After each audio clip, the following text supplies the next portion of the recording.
The book of the genealogy of Jesus the Messiah, the son of David, the son of Abraham.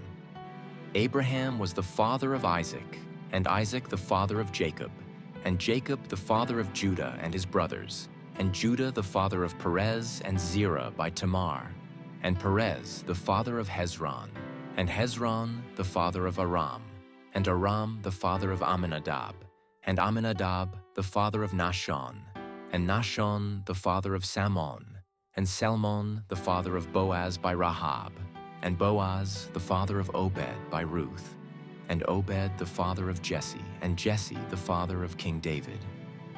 And David was the father of Solomon by the wife of Uriah, and Solomon the father of Rehoboam, and Rehoboam the father of Abijah, and Abijah the father of Asaph, and Asaph the father of Jehoshaphat, and Jehoshaphat the father of Joram, and Joram the father of Uzziah, and Uzziah the father of Jotham, and Jotham the father of Ahaz, and Ahaz the father of Hezekiah, and Hezekiah the father of Manasseh, and Manasseh the father of Amos, and Amos the father of Josiah, and Josiah the father of Jeconiah and his brothers, at the time of the deportation to Babylon.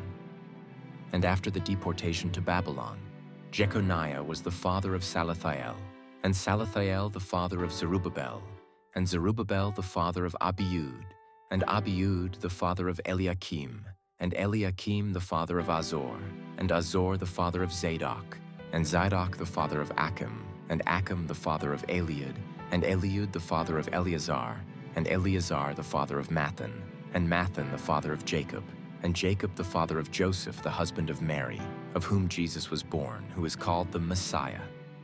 So all the generations from Abraham to David are 14 generations, and from David to the deportation to Babylon, 14 generations, and from the deportation to Babylon to the Messiah, 14 generations. Now the birth of Jesus the Messiah took place in this way. When his mother Mary had been engaged to Joseph, but before they lived together, she was found to be with child from the Holy Spirit. Her husband Joseph, being a righteous man and unwilling to expose her to public disgrace, planned to dismiss her quietly. But just when he had resolved to do this, an angel of the Lord appeared to him in a dream and said, "Joseph, son of David, do not be afraid to take Mary as your wife, for the child conceived in her is from the Holy Spirit. She will bear a son, and you are to name him Jesus, for he will save his people from their sins." All this took place to fulfill what had been spoken by the Lord through the prophet.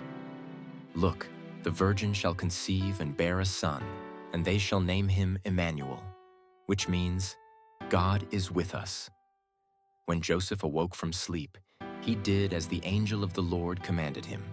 He took her as his wife, but had no marital relations with her until she had borne a son, and he named him Jesus. In the time of King Herod, after Jesus was born in Bethlehem of Judea, wise men from the east came to Jerusalem asking, "Where is the child who has been born King of the Jews?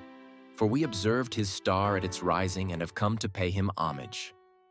When King Herod heard this, he was frightened, and all Jerusalem with him, and calling together all the chief priests and scribes of the people, he inquired of them where the Messiah was to be born.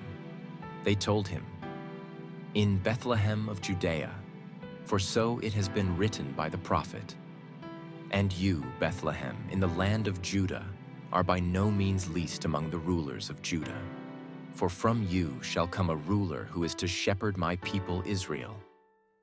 Then Herod secretly called for the wise men and learned from them the exact time when the star had appeared. Then he sent them to Bethlehem, saying, "Go and search diligently for the child, and when you have found him, bring me word so that I may also go and pay him homage."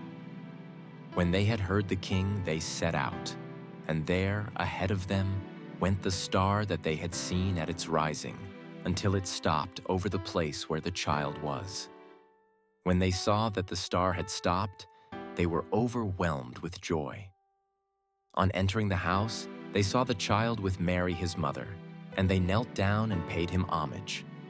Then, opening their treasure chests, they offered him gifts of gold, frankincense, and myrrh. And having been warned in a dream not to return to Herod, they left for their own country by another road. Now after they had left, an angel of the Lord appeared to Joseph in a dream and said, "Get up, take the child and his mother and flee to Egypt and remain there until I tell you. For Herod is about to search for the child, to destroy him." Then Joseph got up, took the child and his mother by night, and went to Egypt, and remained there until the death of Herod. This was to fulfill what had been spoken by the Lord through the prophet, "Out of Egypt I have called my son."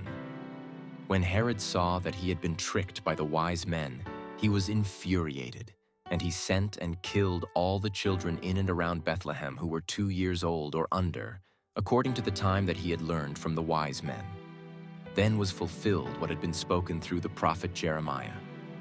A voice was heard in Ramah, wailing and loud lamentation, Rachel weeping for her children. She refused to be consoled, because they are no more. When Herod died, an angel of the Lord suddenly appeared in a dream to Joseph in Egypt and said, "Get up, take the child and his mother, and go to the land of Israel, for those who were seeking the child's life are dead." Then Joseph got up, took the child and his mother, and went to the land of Israel. But when he heard that Archelaus was ruling over Judea in place of his father Herod, he was afraid to go there. And after being warned in a dream, he went away to the district of Galilee.